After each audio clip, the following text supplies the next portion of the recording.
ఉంచిన వాక్యాన్ని త్వరగా నేను ముగిస్తాను.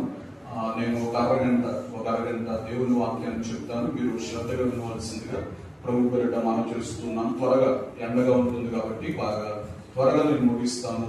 త్వరగా దేవుని వాక్యాన్ని మనం చూద్దాం. చూడండి, కీర్తన గ్రంథము 110వ కీర్తన. కీర్తన గ్రంథము 110వ కీర్తన 3వ వచనాన్ని మనం ధ్యానం చేద్దాం. చదువుతున్నారు, వినండమ్మా. 103వ కీర్తన 3వ వచనాన్ని చదువుతున్నారు, వినండి.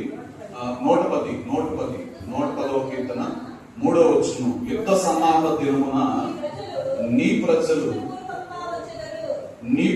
ఇష్టపూర్వకంగా వచ్చెదరు. నీ యవనస్తులు శ్రేష్ఠులు పరిశుద్ధలాంకృతులై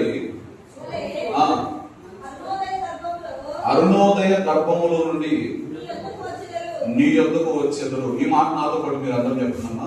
యుద్ధ సన్నాహ దినమున నీ ప్రజలు ఇష్టపూర్వకంగా వచ్చెదరు. నీ యవనస్తులలో శ్రేష్ఠులు పరిశుద్ధలాంకృతులై మంచు వలె అరుణోదయ గర్భములో నుండి నీ యొద్దకు వచ్చెదరు. మరలా ఈ మాట, నీ యొద్దకు వచ్చెదరు. చాలా జాగ్రత్తగా విన్నామా. కీర్తనాకారుడైన దావీదు ఈ 110వ కీర్తన 3వ వచనంలో ఏం రాస్తున్నాడు అంటే, యుద్ధ సన్నాహ దినమందున నీ ప్రజలు ఇష్టపూర్వకంగా నీ యొద్దకు వస్తారు అనే మాట రాస్తూ ఉన్నాడు. ప్రవచన పూర్వకంగా ఈ యొక్క వాక్యాన్ని కీర్తనాకారుడైన దావీదు పలుకుతున్న మాటలు మనం చూస్తూ ఉన్నాం. అయితే ఈ వాక్యం నుండి ఈ ఉదయకాలంలో మనం నేర్చుకోబోతున్న మాట ఏంటంటే, భక్తిని ఇష్టపూర్వకంగా మనం చేయాలి. చెప్పండి ఈ మాట. ఈ రోజు మనం ఏం నేర్చుకోబోతున్నాం చెప్పండి. భక్తిని మనం ఇష్టపూర్వకంగా చేయాలి. అంత మాత్రమే కాదు, పరిశుద్ధలాంకృతులై, అంత మాత్రమే కాదు అన్నాడు కదా, అరుణోదయ గర్భములో నుండి నీ యొద్దకు వస్తారు అన్నాడు. హల్లెలూయా. మీకు అర్థమైంది ఆ మాట? మరలా చదువుతారా? మరలా చదవండి. ఇప్పుడు యుద్ధ సన్నాహ దినమున నీ ప్రజలు ఎట్లా వస్తారంట? ఈ రోజు మనం నేర్చుకునే మాట అదే. ఏంటంటే, దేవుని దగ్గరికి మనం ఎట్లా రావాలి అంటే, అమ్మ వినండి, దేవుని దగ్గరికి మనం ఎట్లా రావాలి, దేవుని దగ్గర భక్తి ఎట్లా చేయాలి అంటే, ఇష్టపూర్వకంగా చేయాలంట. ఏం చేయాలంట? ఈ రోజు ఏం నేర్చుకుంటున్నాం మనం చెప్పండి. దేవుని దగ్గర భక్తిని మనం ఎట్లా చేయాలి అంటే, ఇష్టపూర్వకంగా చేయాలి. ఇది మనం నేర్చుకోబోతున్నాం ఈరోజు బైబిల్లో నుండి. చూడండి, ఈ రోజుల్లో భక్తి ఎట్లా అయిపోతుందంటే, బలవంతం చేయాల్సి వస్తుంది. అవునా కదా? ఈ రోజుల్లో భక్తి ఎట్లా అయిపోతుంది? బలవంతం చేయాల్సి వస్తుంది. ప్రతి దానికి బలవంతం చేయాల్సి వస్తుంది. భక్తి చేయడం అంటే చాలా మందికి ఏమైపోతుందంటే చాలా కష్టమైపోతుంది. దేవుని ఆరాధించడం, దేవుని స్తుతించడం, దేవుని ఘనపరచడం చాలా మందికి ఎలా అయిపోతుంది అంటే, అదొక కష్టం లాగా అనుకుంటున్నారు మనుషులు. కానీ కీర్తనాకారుడైన దావీదు ఈ 110వ కీర్తన 3వ వచనంలో ఏం చెప్తున్నాడు అంటే, అయ్యా నీ ప్రజలు ఎట్లా ఉంటారు అంటే, పరిశుద్ధ అలాకృతులు ధరించుకుని అరుణోదయ గర్భములో నుండి, అంత మాత్రమే కాదు కానీ యుద్ధ సన్నాహ దినమందున ఇదిగో ఇష్టపూర్వకంగా నీ ప్రజలు నీ యొద్దకు వచ్చేదరు నాయన అని చెప్పి దావీదు అంటూ ఉన్నాడు. అయితే మనం గ్రహించాల్సిన విషయం ఏంటి అంటే, ఈ రోజున మనం దేవుని ఆరాధించినప్పుడు, దేవుని స్తుతించినప్పుడు మనం ఎట్లా ఆరాధన చేయాలి అంటే, ఇష్టపూర్వకంగా మనం ఆరాధన చేసేవారిగా మనం ఉండాలి. హల్లెలూయా. ఎవరో బలవంతంగా అమ్మ మీరు ఆరాధన చేయండి, మీరు దేవుని స్తుతించండి, మీరు ప్రార్థన చేయండి అని ఎవరో చెప్తేనే మనం చేయడం కాదు. హల్లెలూయా. మనం దేవుని స్తుతించినప్పుడు, దేవుని ఆరాధించినప్పుడు, దేవుని సంఘాలు మనం ప్రార్థన చేసినప్పుడు ఎట్లా చేయాలి అంటే, ఇష్టపూర్వకంగా నువ్వు ఇష్టపడాలి. హల్లెలూయా. దేవుడు అంటే నీకు ఇష్టం పుట్టాలి. ఏం పుట్టాలమ్మా చెప్పండి? చెప్పాలి. దేవుడు అంటే నీకు ఏం పుట్టాలి? ఇష్టం పుట్టాలి. ఏదో బలవంతంగా చేసేది కాదు భక్తి. ఆ 1-10 సార్లు అమ్మ మీరు స్తోత్రాలు చెప్పండి, హల్లెలూయా చెప్పండి, అమ్మ మీరు ఆరాధన చేయండి, చప్పట్లు కొట్టండి, మీరు దేవుని కొనియాడండి అని చెప్పి ఏదో బలవంతం చేసేది కాదు. నీలో నుండి ఇష్టపూర్వకమైన భక్తి రావాలి దేవునికి. ఏం రావాలని చెప్పండి? ఇష్టపూర్వకంగా నువ్వే ఆరాధించాలి. పాస్టర్ గారిని చూశాను, కొంకులగూడలో లోక శాస్త్ర పాస్టర్ గారు, పాస్టర్ గారిని చూశాను. ఆ పాస్టర్ గారు పోయిన సంవత్సరంలో ఏం చేశాడు అంటే, చీరాల దగ్గర వాటర్ ఏవి ఉంది, చీరాల దగ్గర వాటర్ ఏవి ఉంది, ఈ వాటర్ ఏవి దగ్గర 3 రోజులు మీటింగ్లు పెట్టాడు. మీటింగ్లు పెట్టినప్పుడు సేవకుల మీద మేము అందరం వెళ్ళాం. బీచ్ పక్కనే అన్నమాట, వాటర్ ఏవి పక్కనే, చీరాల బీచ్ పక్కనే 3 రోజులు మీటింగ్లు పెట్టాడు. మీటింగ్లు పెట్టినప్పుడు ఈ మీటింగ్లకు మేము కూడా అటెండ్ అయ్యాం, సేవకులుగా మేము కూడా అటెండ్ అయినప్పుడు మాకు కూడా ఒక రూమ్ తీసుకున్నారు. అక్కడ వాళ్ళు కూడా ఒక రూమ్ తీసుకున్నారు. ఆ సముద్రం ఎదురుగా రూమ్లు ఉంటాయి కదా, కాటేజ్ లాగా, ఆ రూమ్ తీసుకున్న తర్వాత ఆ పాస్టర్ గారు ఆ రూమ్ లో ఉండి బైబిల్ చదువుకుంటున్నాడు. బైబిల్ చదువుకున్నప్పుడు నేను అప్పుడే స్నానానికి వెళ్ళాను. ఆ రూమ్ లో బాత్రూమ్ ఉంటే స్నానానికి వెళ్ళాను. ఈ స్నానానికి వెళ్ళి వచ్చినంతసేపు కూడా బైబిల్ చదువుతూనే ఉన్నాడు. ఈ బైబిల్ చదివిన తర్వాత ఆయన ఏం చేశాడు అంటే, ఈ బైబిల్ తీసుకుని ఏం చేశాడంటే, నాకు నచ్చిన విషయం, నేను చూసిన విషయం ఏంటంటే, ఈ బైబిల్ తీసుకుని ఆయన ఏం చేశాడు అంటే చదువుకుని ఈ బైబిల్లో ఉన్న వాక్యాలను ఇట్లా ముద్దు పెట్టుకుని బైబిల్ పక్కన పెట్టి ఆయన స్నానానికి వెళ్ళాడు. హల్లెలూయా. అంటే నేను ఎందుకు చెప్పే విషయం, వాక్యాన్ని ఆయన ఎంతగా ఇష్టపడుతున్నాడో, వాక్యంలో ఉన్న వాగ్దానములను, వాక్యంలో ఉన్న దేవుని యొక్క మాటను, వాక్యంలో ఉన్న దేవుని యొక్క వచనములను ఆయన ఎంతగా ఇష్టపడుతున్నాడు అంటే పెన్నుతో అండర్లైన్ చేసుకుని ఆ వాక్యాన్ని ఏం చేస్తున్నాడు అంటే ముద్దు పెట్టుకుంటున్నాడు. నువ్వు ఎప్పుడైనా పెట్టుకున్నావు బైబిల్లో ఉన్న వాక్యాలను ముద్దు పెట్టుకున్నావా? అంటే నేను చెప్పే విషయం ఏంటి అంటే, అమ్మ వినండి, దేవుణ్ణి మనం ఎట్లా స్తుతించాలి, ఎట్లా ఆరాధించాలి అంటే, ఎవరు మనకు వచ్చి బలవంతం చేస్తే ప్రార్థన చేయండి, ఇంట్లో అమ్మైనా, ఇంట్లో భార్య అయినా, ఇంట్లో భర్త అయినా, అమ్మ కసేపైనా మీరు ప్రార్థన చేసుకున్నారా అంటే అప్పుడు మోకరించడం కాదు. మనంతటి మనం ఏం చేయాలి అంటే, కీర్తనాకారుడైన దావీదు సెలవిచ్చిన రీతిగా యుద్ధ సన్నాహ దినమందున నీ ప్రజలు ఇష్టపూర్వకంగా నీ యొద్దకు వచ్చెదరు నాయన అంటున్న మాట ఏంటంటే, ఏమంటున్నాడు అంటే అరుణోదయ గర్భములో నుండి నీ యొద్దకు వాళ్ళు వస్తారు అన్నాడు. హల్లెలూయా, దేవునికి స్తోత్రం యుద్ధ హల్లెలూయా. అంటే మనం ఏం చేయాలంటే ఇష్టపూర్వకంగా చేయాలి.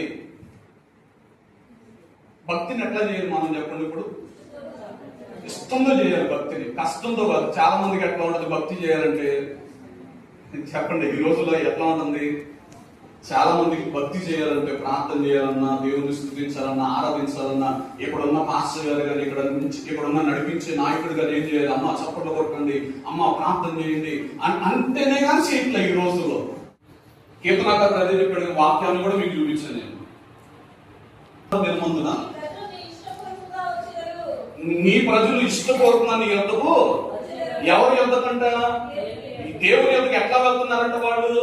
యుద్ధ సన్నాహ దినమందున నీ ప్రజలు ఇష్టపూర్వకంగా నీ యొద్దకు వస్తూ ఉన్నారు. అంత మాత్రమే కాదు కానీ పరిశుద్ధ మంచు వలె అరుణోదయ గర్భములో నుండి నీ యొద్దకు వాళ్ళు వస్తున్నారు అన్నాడు. హల్లెలూయా. అంటే దీని అర్థం ఏంటి మీరు చెప్పండి? అరుణోదయ గర్భముల నుండి వాళ్ళు వస్తున్నారు అంటే అర్థం ఏంటి?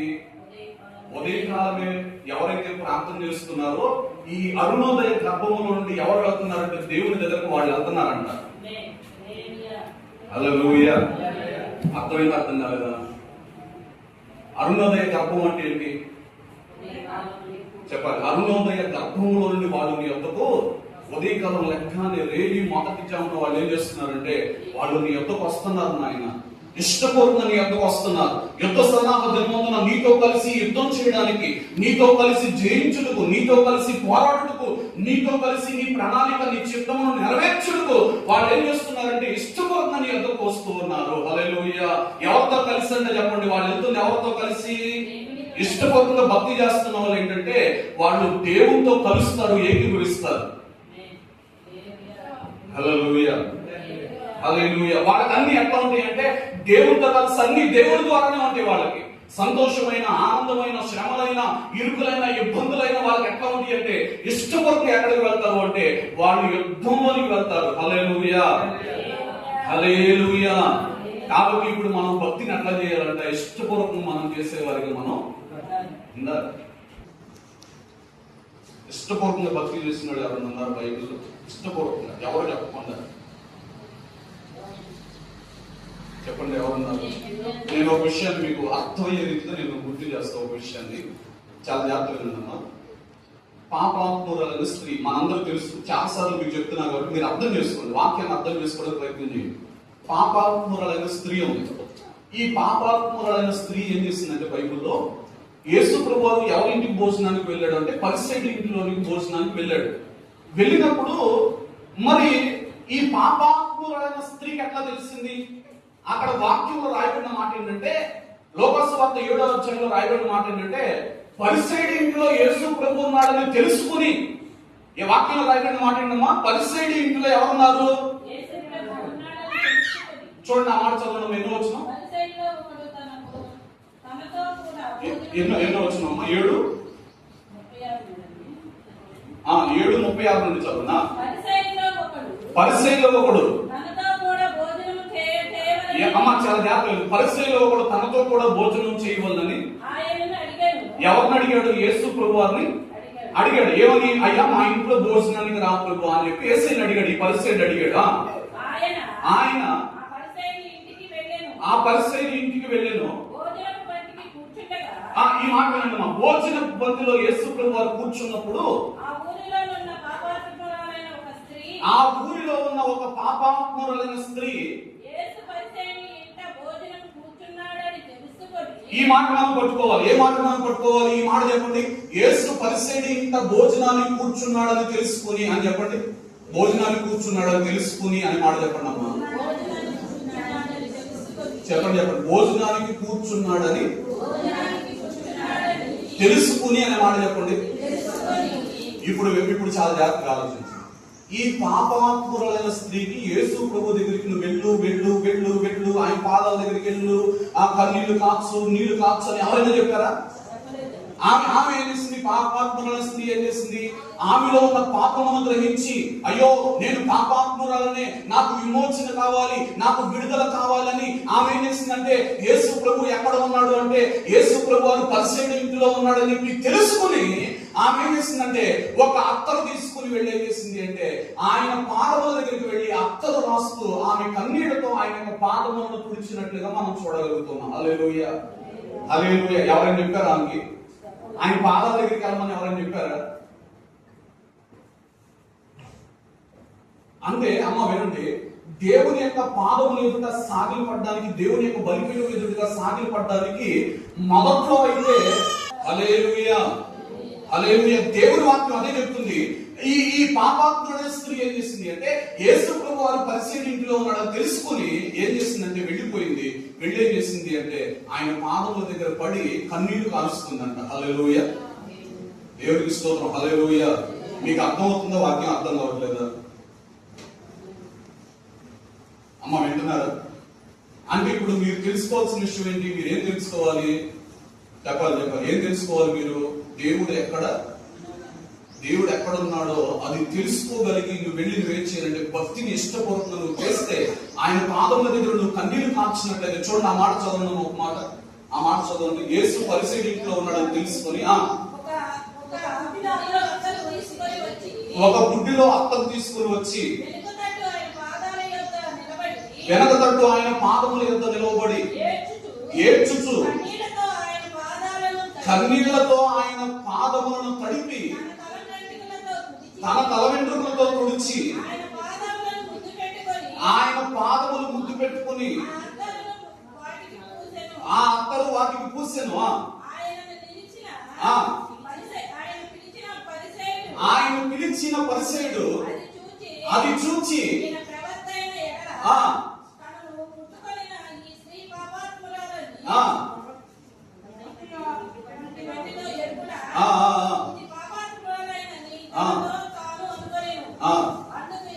అందుకు యేసు సీమోను నీతో ఒక మాట చెప్పవలసినది. అతడు బోధ కూడా చెప్పమనెను. అప్పుడు యేసు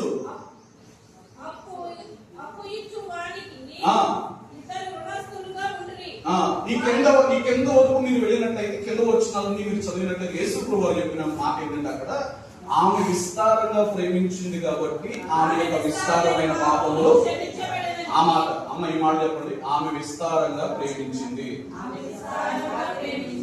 అలా చెప్పండి, మన మంది చెప్పడం నిలవబోతున్నారు. నాకు ఎందుకు లేదు పాస్టర్ గారు.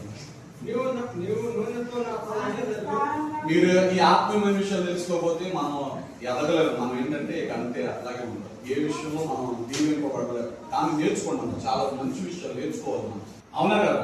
ఈమె ఎలా ప్రేమించిందంట? ఇష్టపూర్వకంగా ప్రేమించిందంట. యేసు ప్రభు వారి యొక్క పాదముల దగ్గరికి వెళ్ళి ఆ పాదముల దగ్గర కన్నీరు కాచిందంట. ఎవరైనా చెప్పారా, అమ్మ నువ్వు వెళ్ళి ఆయన పాదముల మీద పడు అంటే? ఈ రోజున చాలా మంది వినండి, మనుషులు చెప్తే అమ్మ అక్కడికి వెళ్ళండి, ఎక్కడికి వెళ్ళండి, అది చేయండి, ఇది చేయండి అంటే అవి నమ్ముతున్నారు. కానీ వాక్యమును ఎవరు నమ్మట్లా. ఏమి నమ్మట్లే చెప్పండి, చెప్పండి. దేవి నమ్మట్ల మనుషులు.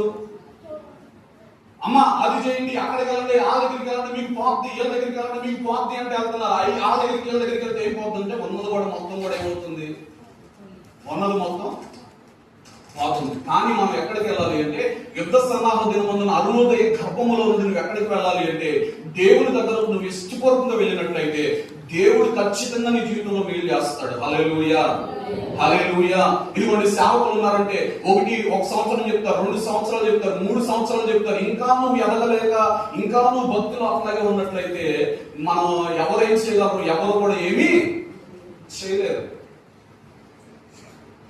మనం ఎదగాలి, మన ప్రార్థనలో ఎదగాలి, వాక్యంలో ఎదగాలి.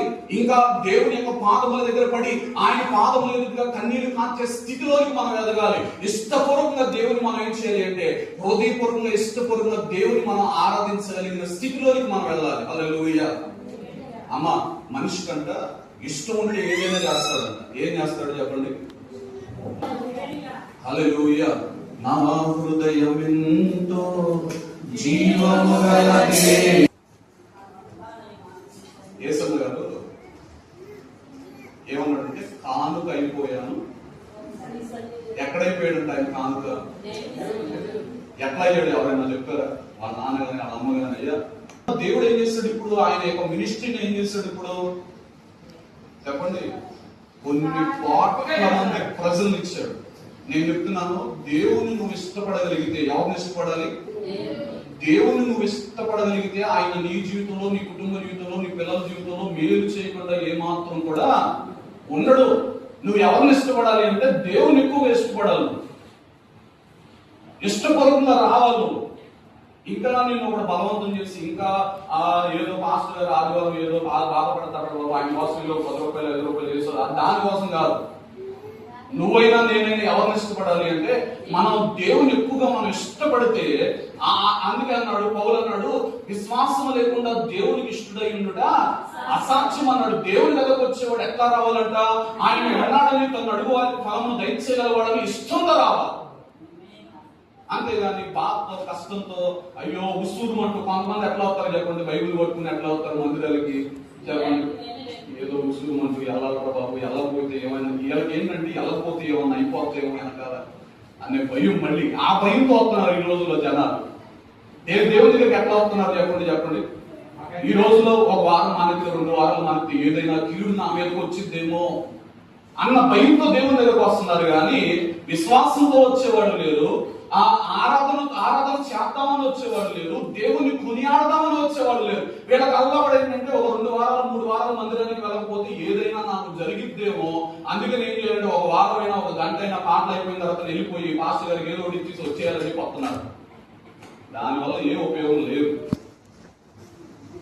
నువ్వు స్తుతించినట్లయితే, నువ్వు ఆరాధించినట్లయితే, ఇష్టపూర్వకంగా దేవుని గణపరచినట్లయితే, ఇష్టపూర్వకంగా దేవుని మహిమపరచినట్లయితే, నువ్వు ఎప్పుడైతే ఇష్టపూర్వకంగా వెళ్తావో, అందుకనే దావీదు అన్నాడు, యుద్ధ సన్నాహ దినమందున నీ ప్రజలు ఎట్లా వస్తారంటే ఇష్టపూర్వకంగా నీ యొద్దకు వస్తారు నాయన, అరుణోదయ గర్భంలో నుండి నీ యొద్దకు వస్తారన్నాడు ఆయన.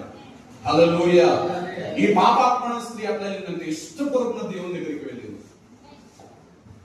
హానోకు గురించి ఇబ్రీ పత్రికలో పౌలు రాస్తూ అంటాడు, హానోకు అంట 365 ఏళ్ళు దేవుని ఇష్టడై దేవునితో నడిచేవాడు అనే మాట రాస్తాడు ఇబ్రీ పత్రికలో. ఎవరి గురించి?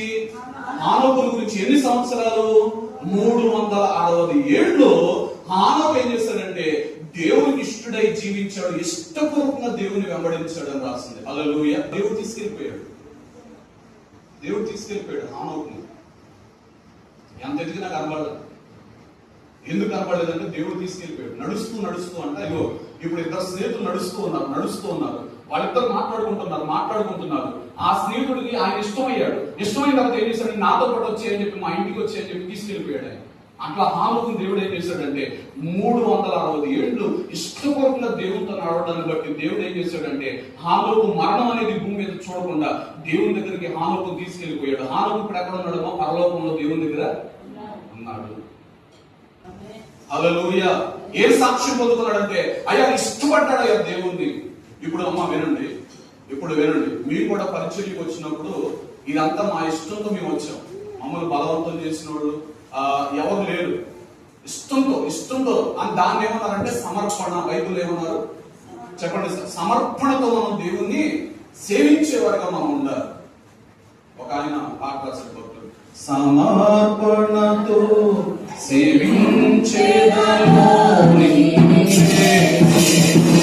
ప్రాణం మరలా తీసుకునడానికి కూడా నాకు అధికారం ఉంది. సర్వలోకం మీద నాకు ఇవ్వబడింది అంటే అధికారము ఇవ్వబడింది అన్న ప్రభు ప్రాణాన్ని ఎట్లా పెట్టాడంటే మనందరి కొరకు ప్రాణాన్ని శిలువలో ఎట్లా పెట్టాడంటే ఆయన ఇష్టంగా ప్రాణాన్ని అర్పించాడు ఆయన. హల్లెలూయా. ఈ శిలువలో జరిగిన పుణ్యకార్యం ఏంటో తెలుసా? ఇష్టంతో జరిగిన కార్యం.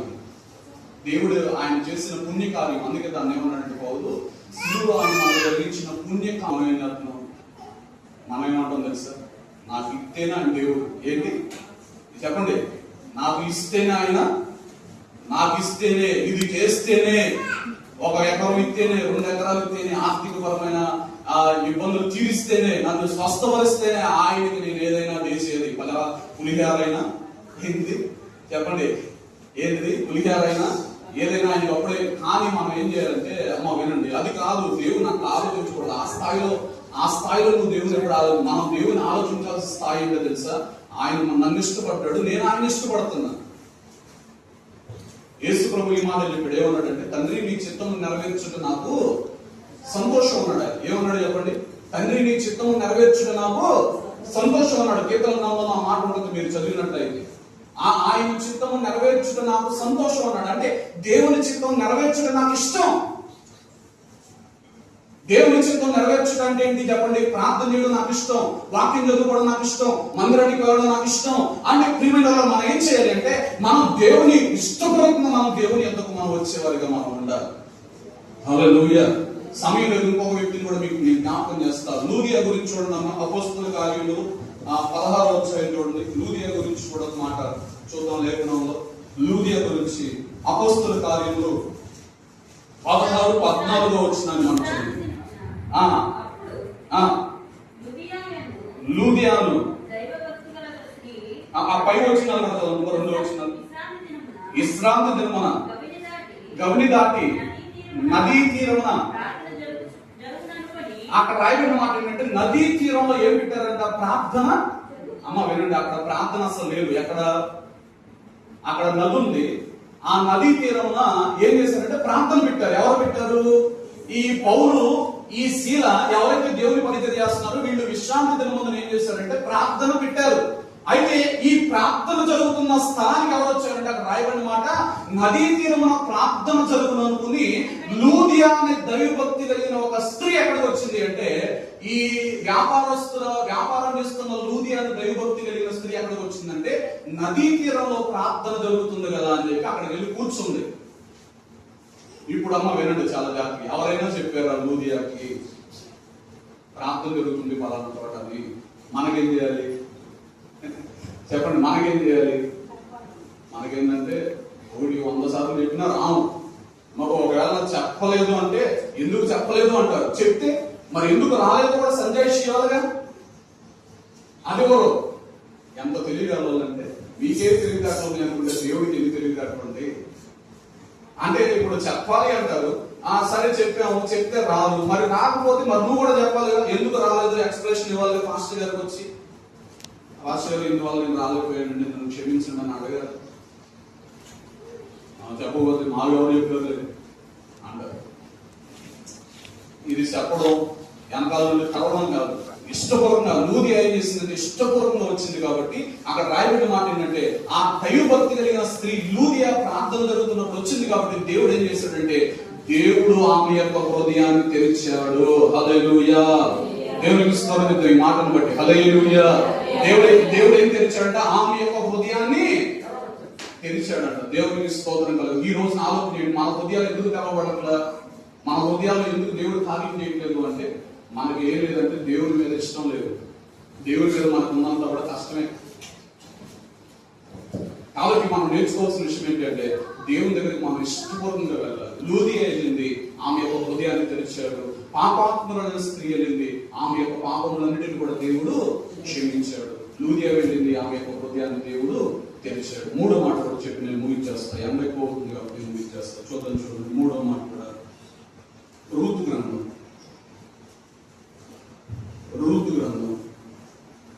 1:15 చదువుతాను. రూతు గ్రంథం. తన దేవుని యొద్దకు తిరిగిపోయినదే నీవును నీ తోడి కోడలి వెంబడి వెళ్ళమనెను. అందుకు రూతు, నా వెంబడి రావద్దని, నన్ను విడిచిపెట్టమని నన్ను బ్రతిమాలుకున్న దేవుడే. అందరూ చెప్పండి, నీ దేవుడే. ఎవరన్నారు ఈ మాట?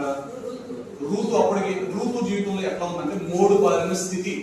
భర్తను పోగొట్టుకుంది, మామగారిని పోగొట్టుకుంది. ఈ మూడు బారిన స్థితిలో ఈ వార్త ఏం చేసిందంటే, మోయాబు దేశానికి తిరిగి వెళ్ళిపోయింది. కానీ ఈ రూతు ఏం చేసిందంటే, ఎక్కడికి వచ్చిందంటే, బెత్లెహేము అనబడుతున్నా, ఇదిగో దేవుని ఇల్లు అనబడుతున్నా, ఇదిగో బెత్లెహేము అనబడుతున్నా ఆ యొక్క ప్రాంతములకు వచ్చి ఈమెం చేసిందంటే, తన అత్తతో మాట్లాడుతున్న మాట ఏంటంటే, నీ జనమే నా జనము, నీ దేవుడే నా దేవుడు అని చెప్పి రూతు ఇష్టపరంగా వచ్చింది. కాబట్టి రూతు యొక్క గర్భములో నుండి ఎవరు వచ్చారంటే, యేసుక్రీస్తు ప్రభువారు రూతు యొక్క వంశంలో నుండి, బోయాజు రూతు వంశంలో నుండి రావడానికి దేవుడు గొప్ప ప్రణాళిక ఇచ్చాడు. హల్లెలూయా. అమ్మ వినండి, మన ఆశీర్వాదం అనేది, ఒక మాట చెప్తాను మంచివారుగా, మీరు అర్థం చేసుకోండి. మన ఆశీర్వాదం అనేది ఇప్పటికే ఆగిపోయేది కాదు, అది తరతరాలు కూడా ఉంటది. దేవుడు ఏం చేస్తాడంటే, మిమ్మల్ని బట్టి, మీరు ఇష్టపూర్వకంగా చేసిన భక్తిని బట్టి దేవుడు ఏం చేస్తాడు అంటే, రేపు మీ బంధువులు కానీ, మీ ఇంట్లో ఉన్న మీ పిల్లలకు కానీ గర్భఫలాలు పుడతా ఉంటారు కదా, దేవుడు వాళ్ళను కూడా దీవించగలిగిన శక్తిమంతుడై ఉన్నాడు. హల్లెలూయా. అందుకే తరతరాలు దీవెన. అందుకే ఇప్పుడు నువ్వు ఏం గ్రహించాలంటే, ఆత్మలో ఏ విశ్వాసం ఉంచాలి అంటే, రేపు నా పిల్లల గర్భంలో నుండి వచ్చే వాళ్ళు ఒక ఉన్నతమైన స్థితిలోనికి వెళ్తారు. వాళ్ళు ఒక ఉన్నతమైన పదవుల్లోకి వెళ్తారు, ఒక ఉన్నతమైన ఉద్యోగాల్లోకి వెళ్తారు, ఉన్నతంగా వాళ్ళు ఆశీర్వదింపబడతారన్న గ్రహింపు నీలో ఉండాలి. ఇప్పుడు రూతులో నుండి దేవుడు ఏం బయట తీశాడు? చెప్పాలి. రూతులో నుండి, బోయాజు నుండి దేవుడు ఏం బయట తీశాడు అంటే, ఓబేదుని తీశాడు. ఓబేదెద్దులో నుండి యెషయాని తీశాడు. యెషయాలో నుండి దావీదుని తీశాడు. దావీదు వంశాల నుండి ఎవరు తీశాడు అంటే, యేసుక్రీస్తు ప్రభువుని తీశాడు. హల్లెలూయా. అంటే ఎవరు వచ్చారు అంటే, రాజులు వచ్చారు, ప్రవక్తలు వచ్చారు. అంత మాత్రమే కాదు, దాని సృష్టికర్త అయిన లోకరక్షకుడు ఎవరిలో నుండి వచ్చాడంటే, వాళ్ళ వంశంలో నుండే వచ్చాడు బయటికి. హల్లెలూయా. చూసారా దేవుడు ఎంత గొప్పవాడు? మా విడిచిపెట్టడు ఆయన. నేను నమ్మే విషయం ఏంటి అంటే, అమ్మా వినండి, ఈ రోజున నేను నమ్మే విషయం ఏంటంటే, ఈ రోజున నేను దేవుని ఇష్టపడితే, రేపు రానున్న రోజుల్లో నుండి నా పిల్లల యొక్క గర్భంలో నుండి దేవుడు ఏం తెస్తాడో చెప్పండి. ఎప్పట్లో మీరు ఏం చెప్పారు? మాకేం తెలుసులే పాస్టర్ గారు, ఎవరు పుట్టారు ఆయన చేస్తాడు. ఆ విశ్వాసం మనకు ఉండాలి. నీలో ఆ విశ్వాసం ఉండాలి. రేపు నా పిల్లల యొక్క గర్భం నుండి దేవుడు ఎవరు బయటకు తీస్తాడు అంటే, ఒక ఉన్నతమైన వాళ్ళని బయటకు తీస్తాడన్న ఆ యొక్క ఇష్టపూర్వకంగా దేవుని సేవించినట్లయితే ఆ విశ్వాసం నీలో ఉండాలి. రూతు ఇష్టపడింది కాబట్టి ఇప్పుడు రూతుకు దేవుడు ఏమి ఇచ్చాడు అంటే, అంత ఆశీర్వాదం ఇచ్చాడు. అందుకే బోయాజు అన్నాడు, యెహోవా రెక్కల నీడ క్రిందకు నువ్వు సురక్షితంగా ఉన్నట్టు వచ్చావు. ఆయన నీకు ఏమిస్తాడన్నాడు? ఆయన చెప్తూ బోయాజు ఏమన్నాడు? ఆయన సంపూర్ణమైన బహుమానాన్ని నీకు ఇస్తాడన్నాడు. మగపిల్లడిని ఇచ్చాడు అంతే. బోయాజు నిలబెట్టాడు, వంశాన్ని ఆశీర్వదించాడు. బోయాజు ఆ మాట అన్నాడు, నువ్వు ఎక్కడికి వచ్చావు తెలుసా? యెహోవా రెక్కల నీడ క్రిందకు నువ్వు ఇష్టపూర్వకంగా వచ్చావు. ఎక్కడికి వచ్చావు? యెహోవా రెక్కల నీడ క్రిందకు ఇష్టపూర్వకంగా వచ్చావు కాబట్టి ఆయన నీకు సంపూర్ణమైన బహుమానమును, ప్రతిఫలమును ఆయన నీకు ఇవ్వబోతున్నాడు అన్నాడు. హల్లెలూయా. ఎవరో బోయాజు తన భర్త, నేను ఎత్తానల్లా, అమ్మ నువ్వు వచ్చావు కాబట్టి, మీ అత్తకు మంది చేసావు కాబట్టి నేను ఎత్తానల్లా. ఏమన్నాడు? నువ్వు ఇష్టపూర్వకంగా నీ అత్తను వెంబడించావు కాబట్టి, ఇష్టపూర్వకంగా నీ జన్మే నా జన్మ, నీ దేవుడే నా దేవుడు అన్నావు కాబట్టి, దేవుడు నీకు ఏమివ్వబోతున్నాడు అంటే సంపూర్ణమైన బహుమానాన్ని దేవుడు నీకు ఇవ్వబోతున్నాడు అన్నాడు. హల్లెలూయా.